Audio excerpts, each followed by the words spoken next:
그 안에서 기쁨이라고 하는 우리가 잃어버리면 안 될 그리스도인의 성도로서의 가장 중요한 표지 가운데 하나, 또 성령의 열매 가운데 너무나 중요한 열매, 이 기쁨에 대해서 함께 나누려고 합니다.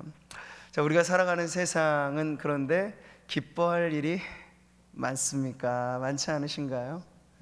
요즘에 저는 일부러라도 그 뉴스를 좀 최대한 절제해서 보려고 그래요. 이 세상 돌아가는 뉴스가, 물론 세상 만사 다 우리가 돌아보면 그 안에 기뻐할 일들이 많습니다. 끔찍한 살인마의 이야기만 있는 게 이 세상이 아니에요. 미담의 사례들이 많습니다. 그런데 왜 언론은 아주 자극적이고 잔인하고 그런 사람들이 응축될 만한, 그러니까 기뻐할 만한 소식, 굿뉴스를 전해주지 않고 배드뉴스에 이렇게 집중이 되어 있는가 하면, 그것이 사실 이 대중과 여론과 이 모든 것들을 움직이기에 사실 용이한 소식이기 때문입니다. 그래서 많은 언론, 그렇게나 다양한 언론이 있음에도 불구하고 뉴스거리는 손에 꼽을 만큼 그렇게 정해져 있기 때문에 뉴스 보고 세상 이해하려고 하면 기뻐할 이유가 점점 더 없어지는 거야. 그것보다 차라리 우리 집안의 아이들을 보면서, 그리고 우리 교회의 성도들을 보면서 이렇게 하나하나 감사할 거리, 기뻐할 거리가 사실 우리의 현실의 삶이에요. 저기 멀리 어느 누군가에 일어나는 일들만이 이 세상의 전부가 아니고, 오늘 우리가 예수 믿고 살아가는 이 삶이 실제이고 현실인 줄 믿습니다. 그 안에 있는 좋은 소식들, 그걸 우리가 서로 나누기 위해서 교회로 함께 모여 있는 것이기도 하죠. 저는 성도들이 모이는 자리마다 세상에서 들을 수 없는 기쁜 소식을 서로 주고받는, 그게 성도들의 아름다운 간증의 나눔 아니겠습니까? 내가 기도하였는데 하나님 이렇게 인도해 주셨네요. 하나님 앞에 이렇게 간구했는데 하나님 응답해 주셨습니다. 이러한 살아계신 우리의 삶에 역사하시는 하나님을 서로 나누는 그러한 성도들이 될 때 우리의 모임 가운데 주님의 기쁨이 충만할 줄 믿습니다. 그런데 여전히 우리가 세상에 대한 관찰을 하게 되면요, 사실 이 집단화된 세상 안에 기뻐할 거리가 많지 않다는 게 관찰의 결과죠. OECD 국가 중에 우리가 부동의 1위를 차지하는 게 참 많아요. 근데 부끄러운 1위가 많죠. 자살률 세계 1위, 이 OECD 국가 중에 말이죠. 그러니까 지금 우리나라는, 우리가 이걸 통계로 생각하면 별로 와닿지 않지만, 내 주변에 누군가 우울증으로 인하여 끝내 자살을 선택했다라고 하는 사람이 하루에도 36명, 평균 40분에 1명꼴로 생의 끔찍한 죽음을 선택한다는 게 통계가 말해주는 바인데, 그걸 우리가 피부로 이렇게 느끼게 받아들이게 된다면 이건 정말로 끔찍한 일이죠. 여러분, 많은 자살의 사례 중에 대부분을 차지하는 이유가 한 80%가량이라고 하는데요, 우울증을 이유로 듭니다.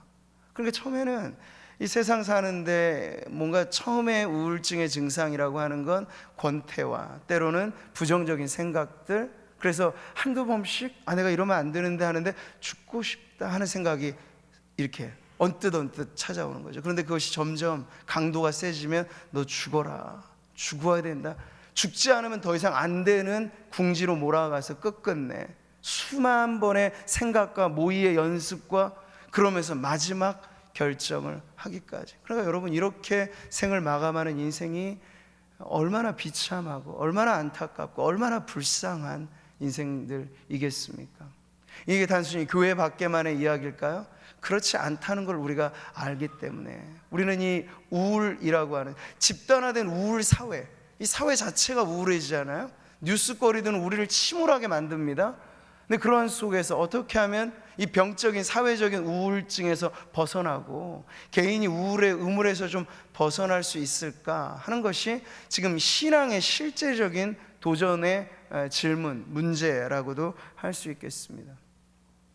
여러분, 우울함, 그것이 병적인 증상까지 간다는 건 반대로 생각하시면 돼요.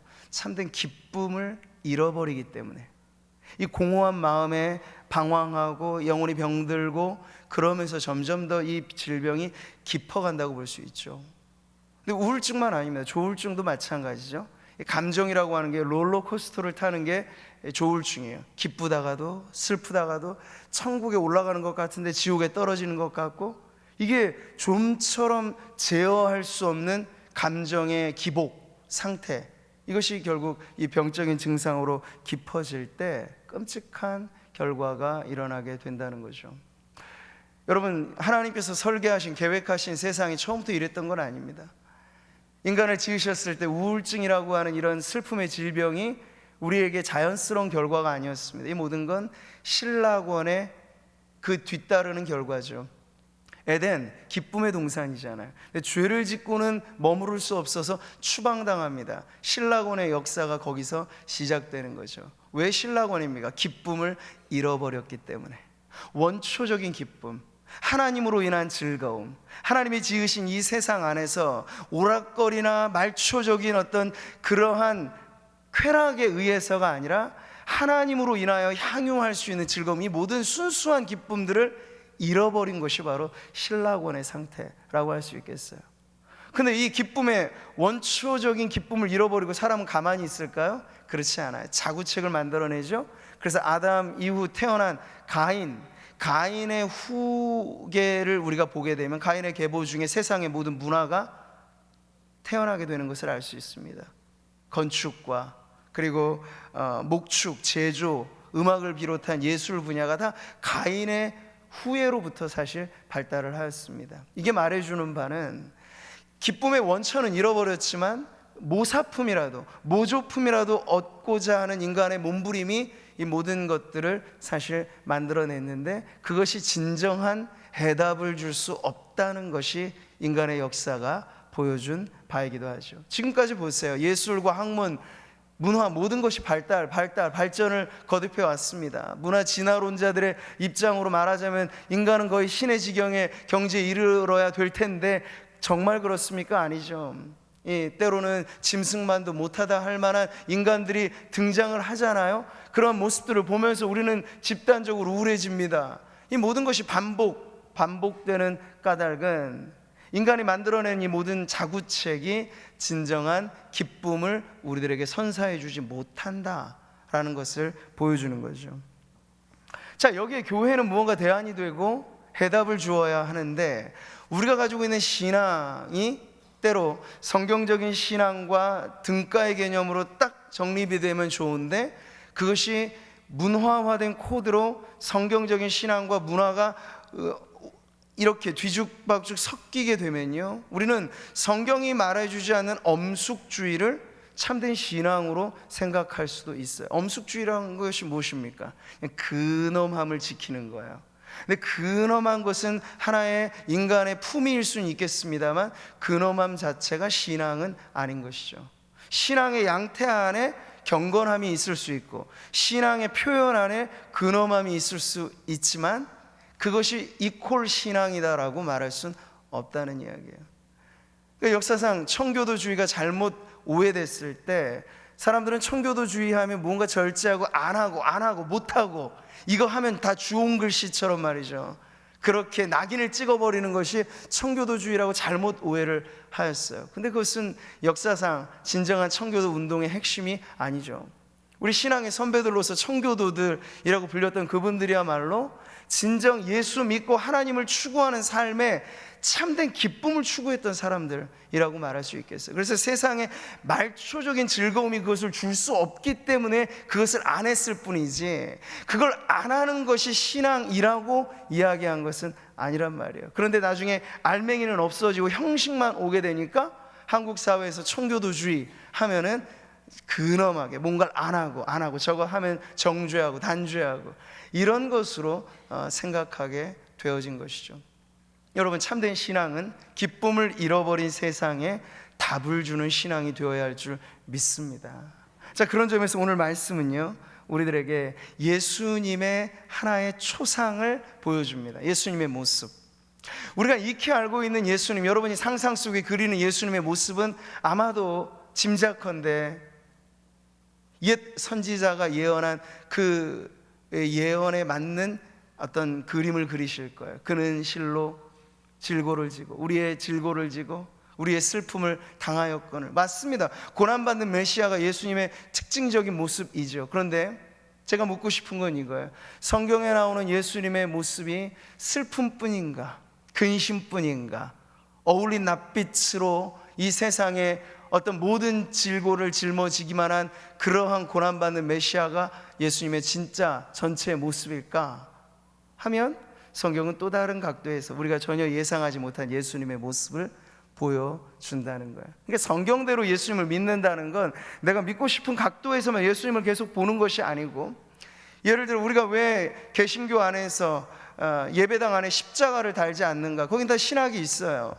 가톨릭에서 대부분 성당 안에 이 비운의 그리스도를 연상하게끔 하는 십자가에 못 박힌 그리스도를 예배당 안에 전시해 놓습니다. 그랬을 때 사람들의 생각 속에는 그게 너무 강렬한 이미지로 새겨지는 거죠. 그래서 예수 믿는다는 건 꼭 저런 것이구나, 예수님의 모습은 저것이구나 라고 하는 그런 하나의 그 만들어낸 생각이 전부로 작용하게끔 만드는 거예요. 상상이 실제로가 되게끔 하는 거죠. 근데 우리는 그러한 폐단을 없애기 위해서 예배당 안에 십자가, 특히나 십자가에 달린 예수 그리스도의 상을 세워놓지는 않는 것입니다.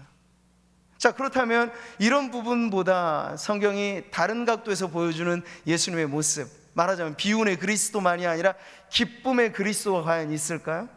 기뻐 춤추는 듯한 예수님의 모습을 여러분 발견하신 적이 있습니까? 오늘 우리가 읽은 말씀이 바로 그 예수님의 모습을 우리들에게 보여주죠. 다시 한번 보세요, 여러분. 예수님의 말씀이에요. 내가 이것을 너희에게 이름은, 같이 읽어볼까요? 내 기쁨이 너희 안에 있어 너희 기쁨을 충만하게 하려 함이라. 예수님이 기쁨을 말씀하시잖아요. 그리고 우리가 가지고 있는 우리의 기쁨보다 더한 기쁨이라고 소개하시는 거예요. 그래서 예수님의 기쁨이 우리 안에 들어오면 그냥 고만고만한 상태에서 발목에 찰랑찰랑 차는 정도의 기쁨의 이유들을 가지고 버겁게 살아가는 인생이 아니라 아예 기쁨의 강에 풍덩 빠지게 만드신다는 거예요. 충만한 기쁨, 그게 바로 예수님이 맛보신 기쁨이고, 기쁨의 그리스도를 우리가 연상할 수 있는 오늘 이 말씀이기도 하죠. 여러분, 예수님의 기쁨이라고 하는 것, 과연 어떠한 기쁨이었을까요? 우리가 오늘날 말하는 기쁨이라고 하는 거 그저 개그 프로 3분짜리 5분짜리 보면서 하하호호 웃는 걸 우리는 기쁨이라고 생각합니다. 근데 이것은 세상에 속한 즐거움이죠. 그냥 말초적인 감각을 자극해서 우러나오게 만드는 기쁨이라는 거예요. 그냥 주사 한 대 맞으면. 그래서 사람들이 요즘에 우리나라도 이제 마약에서 이제 머나먼 국가가 아니에요. 사람들이 인터넷으로도 마약을 주문하기도 하고, 이제 앞으로 그런 문제가 더 심각해질 것입니다. 자유가 구가될수록, 사람들에게 주어진 자유가 죄성으로 악용되게 되면요, 인간은 쾌락을 추구하게끔 되어 있어요. 근데 쾌락이 무엇입니까? 참된 기쁨의 모조품이죠. 진정 우리의 영혼에서부터 솟구쳐 올라오는 기쁨이 아니라 감각, 시각, 촉각, 청각, 후각, 이 모든 감각을 자극해서 거기서부터 웃기게 만드는 것, 쾌락을 맛보게 하는 것, 그게 바로 이 세상의 기쁨이라고 할 수 있겠어요. 정리하자면 성경은 이렇게 그 특징을 말합니다. 같이 한번 읽어보죠. 이는 세상에 있는 모든 것이 육신의 정욕, 안목의 정욕과 이생의 자랑이니 다 아버지께로부터 온 것이 아니요 세상으로부터 온 것이라. 세상이 우리에게 제공해주는 기쁨이 있다는 거예요. 보는 것으로, 듣는 것으로, 만지는 것으로, 이 감각을 움직임으로써 우리들에게 일시적인 찰나적인 기쁨, 그러니까 뭐 정신성 이런 것만의 문제가 아니라 기호식품이라고 우리가 생각하는 것들도 거기에 노예가 되어버리면요, 이것 없으면 금단 증상이 느껴지고 이것 없으면 불안해지는 건 벌써 우리가 거기에 노예가 되어 있다는 거죠. 근데 그걸 먹으면 평안이 와요. 그걸 마시면 마음의 안정이 느껴져요. 그래서 거기에 점점 더 중독적인 증상으로 만드는 것.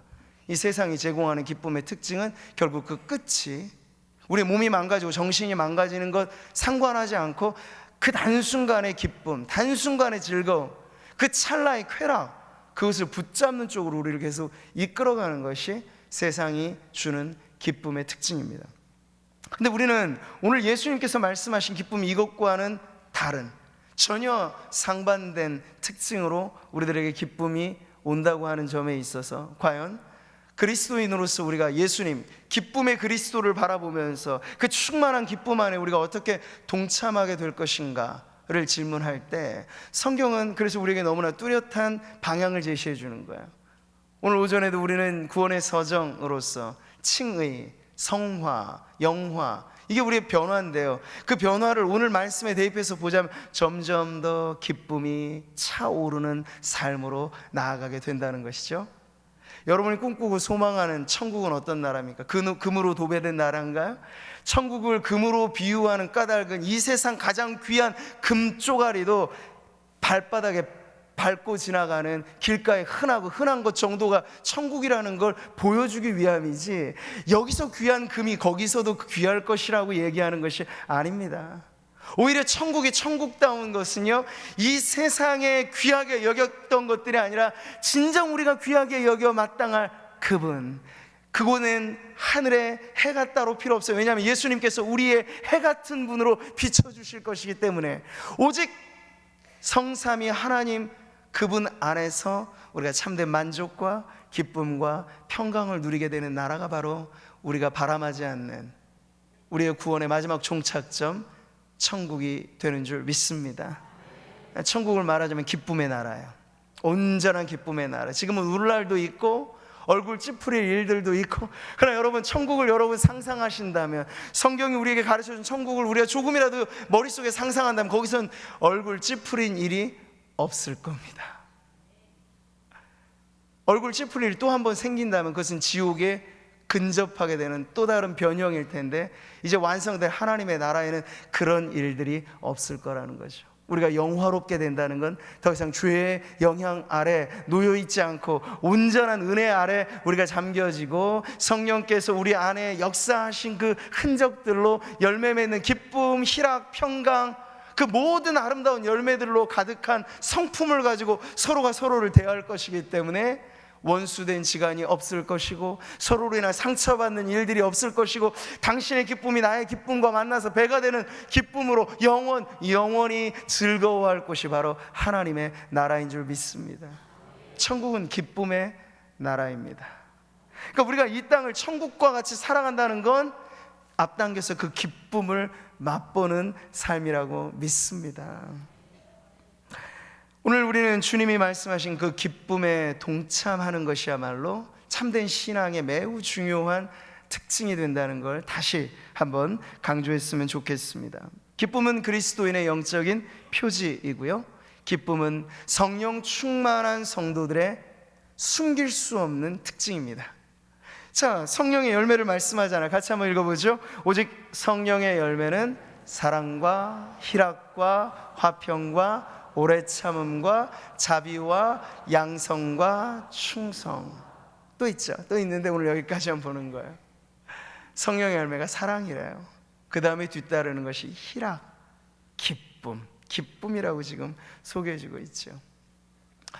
존 파이퍼라고 하는 기독교, 이 현대 기독교에서 아주 영향력 있는 목사님이 있어요. 근데 이분의 이 목회와 신학이 아주 독특한데, 이분은 자신의 이 모든 것을 망라해서 하나의 개념으로 그것을 응축시켰습니다. 자기의 신앙도 목회도 바로 기독교 희락주의라고 자기는 그걸 정리하고 있어요. 이분이 아주 방대한 책들을 쓰고 목회도 아주 훌륭하게 잘하고 꽤나 영향력 있는 정말 그런 분이거든요, 우리 한국에서도.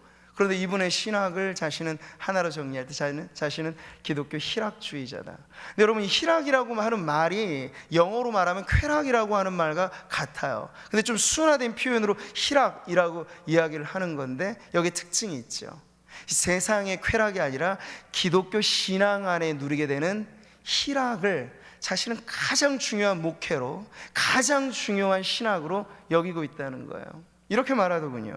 우리가 하나님 안에서 가장 크게 만족할 때 하나님은 가장 큰 영광을 받으신다 라고요. 우리 어린 자녀들, 키우시는 자녀들이 있습니다. 뭐 주는 것 없이 엄마 아빠가 오면요, 밖에 일하고 나서 아빠가 들어왔을 때 아이들이 반겨 맞아주죠. 그랬을 때 조건 없는 즐거움으로 아빠를 맞아주고 기뻐해주는 아이를 보면 부모의 마음이 어떨까요? 그 아이가 뭘 주어서가 아니라 나를 기뻐해주는 그 모습을 보면서 부모의 마음도 한없이 기쁜 것이죠. 이게 바로 하나님 아버지와 하나님의 자녀된 우리 사이에 서로 오고 가는 진정한 영적인 교제라고 할 수 있겠습니다.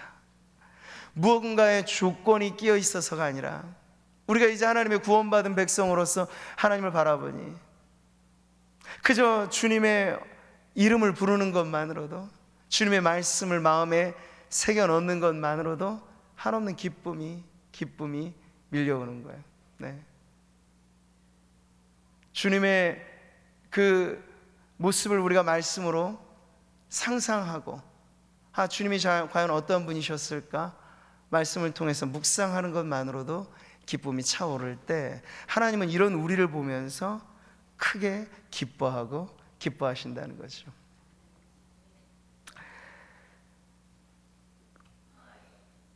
기독교 신앙을 요약해서 가르쳐주는 좋은 문답서 중에 우리 지금 이제 학습 세례 문답 교육을 지금 시행하고 있죠.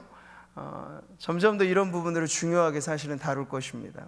네. 교회 안에서 세례 학습이라고 하는 건 교회 1년에 있어서 너무나 중요한 잔치예요. 예수 믿어서 그분이 학습받고 예수 믿어서 그분이 세례 받는다는 건 온 교회가 기뻐할 잔치인 줄 믿습니다. 그러니까 10월 달에 있게 될 성례식도 여러분 그런 마음에서 기대를 하시고, 몇몇 분들의 일로만 끝나는 거 아니라 온 교회, 우리 구미미 상모교회 잔칫날이 언제냐고 물어보면 세례받는 성도들이 세워질 때, 학습받는 교인들이 일어날 때, 이것이 우리의 가장 큰 기쁨이 되어야 할 것입니다. 근데 이럴 때 주로 가르쳐주는 요리 문답서, 교리 문답서 중에 우리는 웨스트민스터 소요리 문답을 중요한 교재로 가르쳐 주는데, 여기 일문일답, 제가 몇 번 설교를 통해서도 많이 다루었는데 이것은 아무리 강조해도 지나침이 없는 내용이에요. 여기에 우리의 인생의 목적이 있고 여기에 우리의 신앙의 핵심이 있어요. 그 일문일답, 가장 중요한 문답을 여러분 이렇게 가르쳐 주고 있죠. 질문과 답을 같이 한번 읽어보겠습니다. 자, 1문, 사람의 제일 되는 목적이 무엇인가? 답은 이것입니다. 사람의 제일 되는 목적은 하나님을 영화롭게 하는 것과 영원토록 그를 즐거워하는 것입니다. 이게 정답이에요. 이 정답이 여러분 안에 메아리 쳐져야 돼요. 네. 이 초보의 신앙으로 끝날 것이 아니라 인생의 중요한 매일같이 우리가 음미해야 될 때, 아침에 눈을 뜰 때 내가 오늘을 살아갈 이유가 무엇인가, 제일 되는 목적은 그걸 묻는 거예요. 오늘도 나는 하나님을 영화롭게 하고 하나님을 기뻐하는 삶을 살아야지. 이게 바로 오늘을 살아가는 우리의 삶의 이유와 목적이 되어야 하겠습니다. 세상에서 물론 우리가 열심히 해서 성공하고 돈도 벌고 건강하고 이것도 다 중요하겠습니다만, 이건 세상 사람들도 추구하는 바잖아요. 우리는 거기에 한 걸음도 아니 10걸음도 아니 100걸음도 나아가는 바로 이런 인생의 사명과 인생의 좌우명이 있는 사람들 아닌가요? 내 제일 되는 목적은 돈 버는 것, 출세하는 것, 사람들보다 앞자리 가는 것, 이보다 더 나는 오늘 내 하루를 살더라도 하나님을 기뻐할 거야. 기뻐함으로써 하나님을 영화롭게 하는 게 내가 오늘 살아가는 이유다 라고 여러분 스스로에게 까먹지 않도록 가르쳐 주시기 바랍니다. 아침에 눈을 뜰 때마다 기도하면서 제일 먼저 떠올려야 될 게, 하나님 오늘도 제가 하나님을 기뻐하는 삶을 살게 해주십시오. 세상을 살면서 얼굴 찡그리는 일, 마음 슬픈 일, 아주 많이 있는 세상을 살겠지만 제가 정신 바짝 차리고 그 속에서도 내 기쁨을 세상에 빼앗기지 않게 주십시오. 하나님을 기뻐함으로써 하나님께 영광 돌리는 삶을 살게 하옵소서. 이게 아침에 드리는 우리의 기도여야 하겠습니다. 여러분, 오늘 우리가 가을을 맞아서 훈련을 계속 이제 지난주부터 본격적으로 시작했습니다. 각 훈련 학교들이 너무나 아름답게 지금 잘 진행되고 있습니다. 훈련뿐만 아니라 교회 안에 있는 그야말로 모든 사역, 모든 모임, 모든 예배와 기도, 그 동기가 무엇이냐 묻는다면 그 또한 답은 하나입니다. 하나님을 기뻐함으로 우리는 예배하는 하나님의 백성인 줄 믿습니다. 예배 시간에 얼굴 찡그릴 일 없으셔야 되는데요, 왜냐하면 예배는 우리의 기쁨이기 때문입니다. 하나님을 기뻐하기 때문에 우리가 하나님을 예배하는 것이고, 찬양하면서 우울하실 분들 없으셔야 됩니다. 왜요? 찬양은 우리가 하나님을 기뻐하는 표현이 되기 때문이죠. 모든 것이 다 우리는 꾸준히 일마다 않고 교회를 이 모양 저 모양을 섬깁니다. 사람은 몰라줄 때 있습니다. 그러나 상관없습니다. 교회를 봉사하는 봉사자들의 마음의 내적인 동기는 하나님을 기뻐하기 때문에 이 일들을 하는 것이죠. 정말 수고하는 분들이 너무 많아요. 근데 여름이고 이 겨울이고 막 곳곳에 일하시잖아요. 근데 저는 점심에 밥을 먹고 나올 때마다 늘 죄송한 마음 있어요. 땀을 뻘뻘 흘려가면서 막 설거지하는 우리 집사님들, 장로님 계시는 거 보면 정말 대단하시죠. 근데 보니까 얼굴에 구김이 없으시더라고요. 쫙쫙 펴져 있어요. 뭐가 그렇게 기쁘신지 기뻐하며 그 일들을 할 때 그게 성도들에게 은혜가 되고 도전이 되고 덕이 되는 섬김이 되는 줄 믿습니다. 기쁨이에요, 기쁨. 우리가 크고 작은 모든 모임에 그냥 율법은 의무의 조항으로 우리에게 다가오기 때문에 율법주의는 안 되는 거죠. 여러분, 율법주의로 구원받는 게 아니고 우리는 복음으로 구원을 받습니다. 복음은 우리들에게 무한한 자유를 주시 우리를 억압시키지 않아요. 황금의 사슬이라고 오늘 제가 아침에도 말씀드렸던 그것은 우리의 자유를 빼앗는 것이 아니라 오히려 우리의 진정한 자유를 주는 하나님의 은혜의 사슬인 줄 믿습니다. 그렇게 우리가 구원받은 하나님의 백성을 하나님을 즐거워 기뻐하면서 훈련도 받고 섬기기도 하고, 목장의 모임이 무엇으로 여러분 계속해서 가동이 돼야 되겠습니까? 기쁨이죠. 흩어졌던 성도들이 소그룹으로 모입니다. 이렇게 예배하는 자리에서는 서로 나눌 수 있는, 우리가 아무리 노력해서 여러 번 연습을 하고 인사를 해도 몇 번 얼굴을 마주 대할 길이 없잖아요. 근데 목장은 빼도 박도 못하고 그 적은 수의 사람들이 모여서 그 시간 동안에 어쩔 수 없이 서로를 바라보잖아요. 바라보는데 아이고 왜 여기 왔어? 그리고 내가 왜 여기 왔지? 그렇게 목장의 모임이 부담스러우면 목장이 존속될 수가 없는 거예요. 그런데 기다리다가 만나고픈 성도들, 이 자리에서 내가 만나려고 왔지 하는 기쁨에 겨워서 목장이 모여지게 되면요, 그곳이 작은 천국이 되는 줄 믿습니다. 그러니까 교회의 모든 모임이든 봉사든 숙제처럼 하라고 하면 안 돼요. 억지로 동원시키면 안 돼요. 아주 중요한 일일수록 성도들 안에 내적으로 나오는 기쁨의 동기가 있어서 예배도 나오시는 거고 기도도 나오시는 거고 섬기는 일도 하는 것이죠. 물론 가끔씩 이가 아니면 잇몸으로라도 씹어야 되니까, 기쁨이 정말 아무리 내가 생각해 봐도 내가 연약한 인생인지라 얼굴 찌푸려지고 힘들 때는요, 그때는 의무감으로 버틸 때도 있죠. 그런데 여러분, 신앙 365일이 1년 52주가 그 빡빡한 의무감만으로 여러분 섬긴다고 생각해 보세요. 그런 마음으로만 목장 모인다고 생각해 보시고 그런 마음으로만 예배 오라고 해보세요. 이게 천국이 아닌 겁니다. 이것처럼 힘든 게 없는 겁니다. 아니, 신앙이라고 하는 가장 보배로운 것을 우리가 함께 주거니 받거니 나누는데, 이곳이 우리에게 마지못해서 선택해야 될 자리가 되고 마지못해서 오는 모임이 된다고 하면 그 얼마나 이걸 기뻐하시는 하나님에게 누가 되는 그러한 모습이 되겠습니까? 자식들이 모여서 한 상에 둘러앉았는데 서로 얘기도 안 하고 그냥 반찬도 먹느니 마느니 엄마한테 고마운 마음도 없고, 그런 마음에 서로 우울하게 밥상의 교제가 있다고 생각하면 밥상 차려준 엄마 마음을 아프시게 하는 거겠죠. 마찬가지요.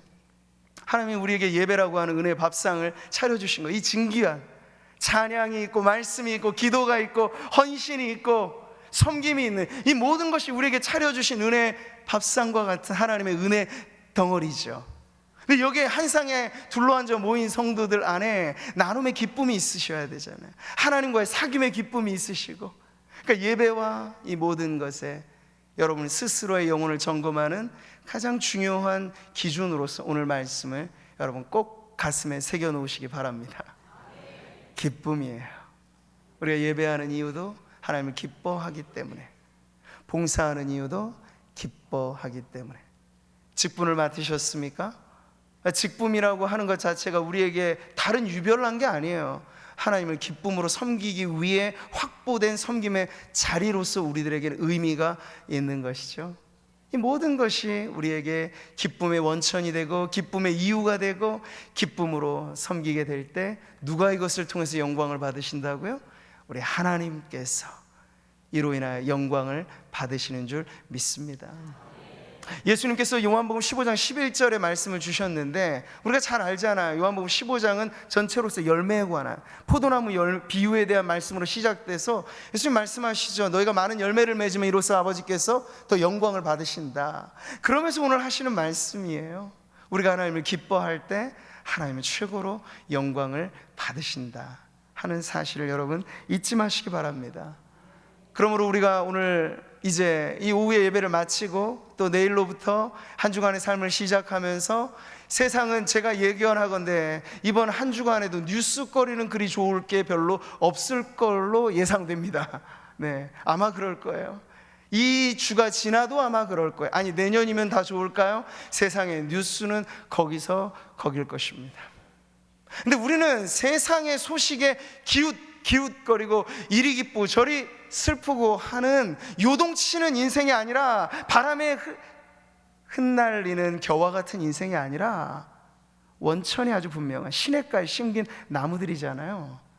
물 걱정할 필요 없이 사철 열매를 맺는, 그 열매가 뭘까? 기쁨의 열매죠. 기쁨의 열매. 세상이 감당할 수 없는 그리스도인이 된다는 건 바로 이렇게 기쁨을 빼앗기지 않고 세상이 잃어버린 신락원, 우리는 다시 되찾아.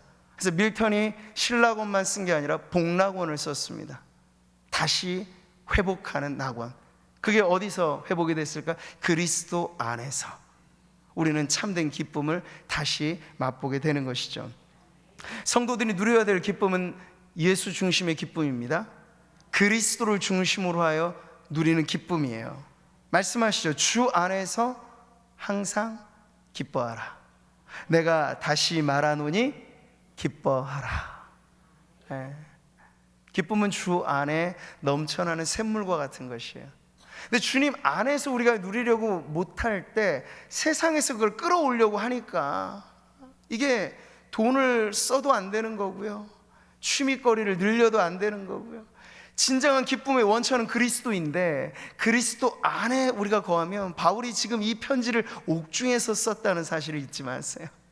빌립보서 이 말씀은요, 옥중에서 써진 편지예요. 주 안에서 기뻐하라. 내가 다시 말하노니 기뻐하라. 누가 이 기쁨을 누리고 있는 걸까요? 바울 안에 이런 기쁨이 차오르는 거예요. 바울과 실라가 빌립보 감옥 안에 갇혔을 때 그 밤에 무슨 일이 있었습니까? 내가 이러려고 주의 종이 됐던가, 땅을 치고 탄식하는 소리가 들렸습니까? 아니죠. 찬송 소리가 울려 퍼졌어요. 옥문이 열릴 정도로 엄청난 찬송 소리가 울려 퍼졌습니다. 그들의 몸을 가둘 수는 있었겠지만 세상은 그들의 영혼을 가둘 수는 없어서 그리스도 안에 맛보고 누리는 기쁨을 빼앗지 못하는 그 세상과의 관계에서 바울과 실라가 이 기쁨을 누렸던 것처럼, 그는 여전히 옥중에서 이 편지를 쓰지만 기쁨의 비결은 내가 옥 안에 있느냐 옥 밖에 있느냐 그게 아니고, 내가 그리스도 안에 있느냐 그리스도 밖에 있느냐의 문제로서 이것을 가르쳐 준 거예요. 사랑하는 성도 여러분, 여러분은 지금 어디에 거하고 있습니까? 여러분 그리스도 안에 거한 성도님들인 줄 믿습니다. 기쁨을 다른 데서 찾으려고 하지 마세요. 네. 주 안에 있는 나에게 딴 근심 있으랴. 십자가 밑에 나아가 내 짐을 풀었네.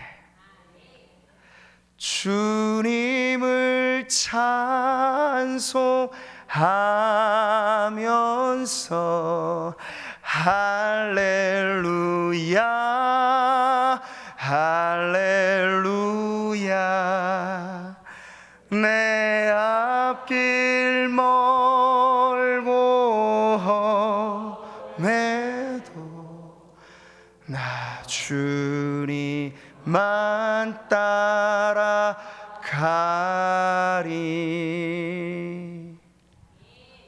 혼자 운전대를 잡고 혼자 있을 때 그 차 안이 기도원이 되는 거예요. 차 안이 부흥의 시간이 되는 거예요. 누구 들을 사람도 없으니까 그곳에서 마음껏 소리 지르면서 찬양하는 거죠. 예수님이 좋은 걸 어떡합니까? 가락이 좀 나와야 되는데요. 예수님이 좋은 걸 어떡합니까? 어떡합니까? 세상에 어떤 것도 비길 수 없네. 좋다. 예수님이 좋은 걸 어떡합니까? 한 번 더 찬양하자. 예수님이 좋은 걸 어떡합니까? 예수님이 좋은 걸 어떡합니까? 세상에 어떤 것도 비길 수 없네. 할렐루야. 예수님이 좋은 걸 어떡합니까?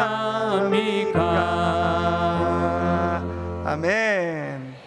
혼자 계셔도 그냥 어깨춤 이렇게 덩실덩실 쳐질 만한 이유가 없는데도, 그러면 조금 세상 말로 정신이 좀 오락가락 하시는 거고, 있어서 그러면 그게 행복이에요. 근데 우리에게 없습니까? 있습니까?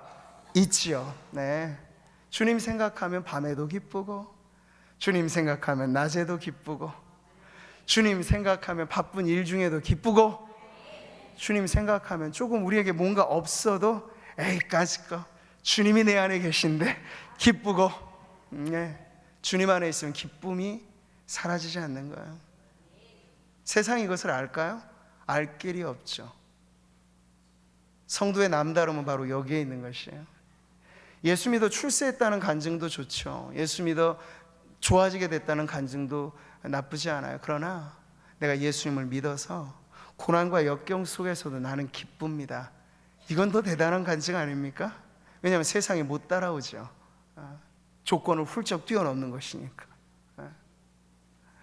오늘 우리 성도님들 안에 이런 기쁨이 충만하시기를 바랍니다. 그래서 하박국의 이 마지막 찬가가 여러분 의미 있는 것은, 하박국 전체적으로 참 음울한 예언서예요. 의인들이 사실 불의한 사람들로 인하여 억압을 받고 바벨론이라고 하는 그 나라의 침공, 이 여러 가지 부분들로 인하여서 고통 중에 있는 그 와중에 쓰여진 예언서이기 때문에 그 묵시적인 예언이 참 음울하게 다가오죠. 그런데 그 끝은 틀려요. 그 끝이 어떻게 틀립니까?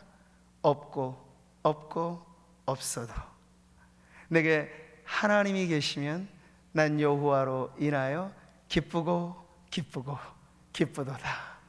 바로 이것이죠. 우리에게 많은 상실의 아픔이 있어요. 지금은 상실의 시대잖아요. 생각하는 것만큼 경제가 안 끌어올라지고, 기대한 만큼 내 건강이 나를 받쳐주지 않고, 이 모든 것이 상실의 아픔입니다. 없고의 울림이 우리에게 진동을 하는 세상을 살고 있어요. 근데 여러분, 우리가 없는 것만 생각하면 슬프죠. 낙담이 되죠. 그런데 있는 것을 계산해 보시라고요. 그리고 천국의 덜셈 뺄셈은 정확해요. 하나님에게서 이 모든 걸 빼보세요. 무한자에게 이 모든 걸 뺀들 우리는 빼앗길 게 없는 거예요. 근데 여러분이 소유하고 있는 그 모든 것에서 하나님을 빼보십시오. 아무리 근사한 집을 짓고 아무리 쌓아둘 곳 없는 재산을 갖고 있어도 하나님 빠진 인생은 행복을 찾을 길 없는 인생이 되는 것이죠. 천국의 사칙 연산은 아주 간단합니다. 성도들이 주 안에 모일 때 기쁨이 더하여지고, 나의 기쁨, 당신의 기쁨이 더해지면 그것이 곱해지고, 그래서 곱배기가 되는 기쁨이 우리 안에 있는 거예요. 천국의 사칙 연산은 단순합니다. 슬펐던 내가 다른 기쁨의 성도를 만날 때 슬픔이 나누어지고 슬픔이 빼지고, 그래서 우리의 모임 가운데는 언제나 더한 기쁨, 곱해지는 기쁨, 그 기쁨으로 가득 찬 그러한 기쁨의 공동체, 그것이 복음이 이끄는 우리 구미 상무 교회인 줄 믿습니다. 세상을 변화시키는 교회의 능력은 다름에 있지 않아요. 이 기쁨이 있느냐는 거죠. 그래서 우울하게 살아가던 사람들이 예수 소문 듣고 오게 될 때, 세상에서 나 우울했는데 여기 와도 우울하네? 이러면 안 되는 거예요. 세상에서 경험해보지 못했던 기쁨이 성도들의 낯빛에 뿜어져 나오고 우리의 예배 가운데 선포되어지는 말씀과 우렁차게 들려지는 찬송과 하나님 앞에 아뢰어지는 기도, 이 모든 것에서 기쁨이 용솟음 칠 때 잃어버린 영혼들이 이 안에서 하나님을 만나게 되는 기적 같은 역사가 일어날 줄 믿습니다. 넘치는 기쁨을 발견하십시오. 어디서? 주 안에서. 그리고 날마다 그 기쁨을 누리며 살아가십시오. 주님이 어디 가시지 않잖아요. 임마누엘, 우리 안에 거하십니다. 우리의 신앙이 자꾸만 외부적인데 딴 눈을 파니까 기쁨을 빼앗기는 거예요. 여러분, 우리 안에 거하신 하나님, 그 아들 성령님, 우리 안에 내주하시는 성령과 여러분이 사귐이 있고 날마다 그 묵상이 우리 안에 떨어지지 않는 미천이 된다면, 여러분, 우리의 인생 남은 날 동안에, 이제 남은 날 계수해 보셔요. 그 남은 날들이 기쁨으로 빼곡히 채워질 줄 믿습니다. 기쁨은 우리가 매일의 삶 속에 연장해서 마지막까지 이어가야 할 것입니다. 근데 오늘을 기뻐하지 못하는 성도가 어찌 내일인들 기쁠 수 있을까요? 건강할 때 기쁨을 누리지 못한 성도가 병들 때 기뻐할 수 있을까요? 우리의 모든 삶에 매일매일의 누적된 기쁨, 주 안에서 기뻐하는 그 기쁨, 예수님 말씀하신 내 기쁨이라고 하신 예수님의 기쁨으로 우리가 하루를 살면 오늘의 그 기쁨이 내일로 이어지고 생의 마지막 순간까지도 결코 죽음도 빼앗을 수 없는 기쁨으로 주님 나라에 당당하게 들어가는 우리 모든 성도님들 되시기를 주님의 이름으로 축복합니다.